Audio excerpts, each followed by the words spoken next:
Si vous voulez vous dégoûter du jardinage, eh ben vous allez arracher des mauvaises herbes à la main et vous n'y reviendrez plus au jardinage. Il faut vraiment intervenir avant que la mauvaise herbe ne s'installe.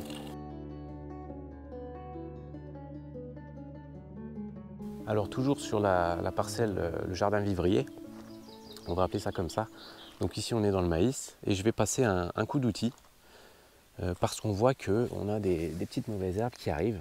Alors vous allez me dire, oh il n'y en a pas beaucoup, ça ne vaut pas le coup.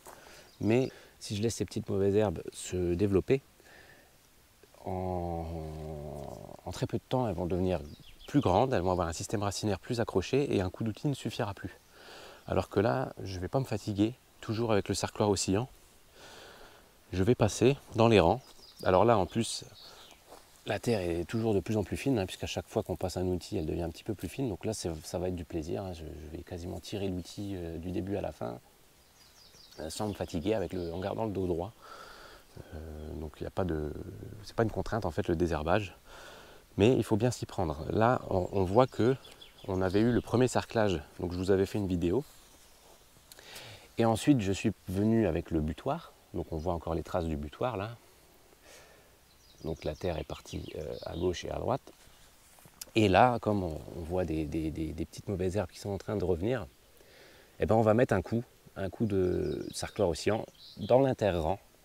Parce que là, le pied des maïs est propre, puisqu'il y a vraiment une bonne quantité de terre qui a été projetée au pied du maïs. Donc c'est très propre. Et on ne va pas laisser les mauvaises herbes revenir dans l'inter-rang. Donc là, on va mettre un coup. Et en fait, on se rend compte qu'en seulement 3 coups d'outil, ça va être le 3e coup d'outil, et bien la parcelle elle est impeccable. On n'a que du maïs et d'ici quelques semaines le maïs va recouvrir l'intégralité du terrain. Et en fin de culture, il fera 3 mètres de haut et on aura du coup un champ de maïs avec rien au pied. Et c'est intéressant quand on fait de l'agriculture comme ça vivrière de ne pas laisser salir les champs. Parce qu'aujourd'hui, dans l'agriculture un peu moderne, on a des gros tracteurs. Donc si jamais ça se salit, on a toujours les solutions de secours. Un gros labour profond, des produits, etc. On a toujours des solutions. Mais nous, dans les jardins vivriers, on ne peut pas se laisser dépasser. On ne peut pas laisser la parcelle s'envahir de mauvaises herbes qui vont grainer et qui chaque année vont être toujours de plus en plus nombreuses et de plus en plus difficiles à sortir. Donc il faut vraiment rester vigilant et avoir des parcelles propres. Sachant qu'en plus, en apportant du fumier chaque année, on apporte des mauvaises herbes, enfin des graines de mauvaises herbes. Donc il faut vraiment avoir un œil toujours, intervenir au bon moment. Alors comme je vous dis, c'est vraiment que le 3e coup d'outil que je vais passer aujourd'hui, depuis le semis. Donc ça ne m'a pas pris beaucoup de travail par rapport à la quantité de maïs qui va pousser, par rapport à la quantité de haricots qui vont pousser. Pareil pour les pommes de terre. Donc là je viens de passer dans les haricots. Donc là c'est nickel quoi. On a une parcelle nickel, il n'y a que du haricot qui pousse. Pareil pour les pommes de terre. Et on va faire pareil pour le maïs. Alors encore une fois, on a l'impression là que je suis en train de brasser de la poussière. Mais je suis bel et bien en train de détruire des petites mauvaises herbes qui étaient en train de germer. Et c'est très très important vraiment de ne pas se laisser prendre de vitesse. Si vous voulez vous dégoûter du jardinage, eh ben vous allez arracher des mauvaises herbes à la main et vous n'y reviendrez plus au jardinage. Il faut vraiment intervenir avant que la mauvaise herbe ne s'installe. C'est vraiment le secret. Encore une fois, je suis qu'au 3e coup d'outil. Vous voyez là, enfin là vous ne me voyez pas, mais j'ai le dos droit. Je suis juste en train de pousser un outil, il n'y a aucune résistance dans l'outil. C'est très très simple et il faut vraiment le faire.